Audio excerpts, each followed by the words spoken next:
जब भगवान का भजन करने वाले की तन्मयता बढ़ती है भजन में,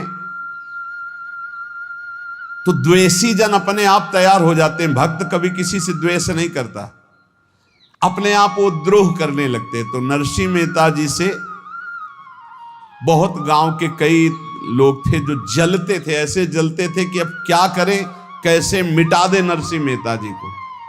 उपाय तो मिल नहीं रहा था। तो एक दिन संतों की मंडली आई और उन्होंने कहा कि हम रास्ते में कोई चोर आदि धन ना ले ले, इसलिए यहां से किसी की हुंडी चलती है क्या द्वारिका में? पहले ऐसा था। बोले हाँ हाँ, हमारे यहाँ बहुत बड़े सेठ हैं नरसिंह मेहता जी, पर आप कहोगे वो मना कर देंगे। कई बार कहोगे, अगर वो स्वीकार कर ले तो वहां। और उनका लक्ष्य था कि नरसिंह मेहता जी की तो खाने की भी सुविधा नहीं थी, हुंडी कहाँ की बात आई।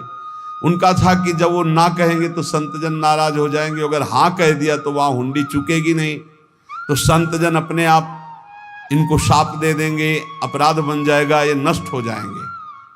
संतों को भेजा नरसिंह मेहता जी ने, सबकी दंडवत की, चरण पखाड़े। तो उनका ये इतना रुपया है, द्वारिका में साधु सेवा हम करेंगे, वहां तुम्हारी हुंडी चलती है, तो आप अरे उनका आप कहाँ भूल रहे हो, यहाँ खाने की भी व्यवस्था।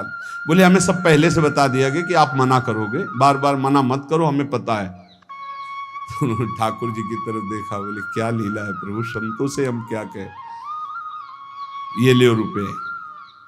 उस समय स्वर्ण की मोहरें चलती थी, बेच के बाजार से खूब उन संतों को पवाया, उन्हीं संतों की सेवा की। और उनका अपने सेठ का नाम तो बताओ जहां हमें जाके हुंडी मिलेगी। सेठ सावल सा सेठ। संत जन गए वहां, पूछा कि नरसिंह मेहता जी का जिन सेठ से परिचय, उनका नाम सावल सा सेठ, उनकी गद्दी कहाँ है? तो जो कुछ भक्त थे वो द्वारिकाधीश की तरफ संकेत करते कि वही हैं। बोले नहीं नहीं, वो सेठ है, उनकी गद्दी चलती। पूरी बाजार में कहीं कोई। अब संत जन एकांत में होकर के बहुत विचलित हुए, क्या हमारे साथ धोखा हुआ? नरसिंह मेहता जैसा संत क्या धोखेबाज हो सकता है?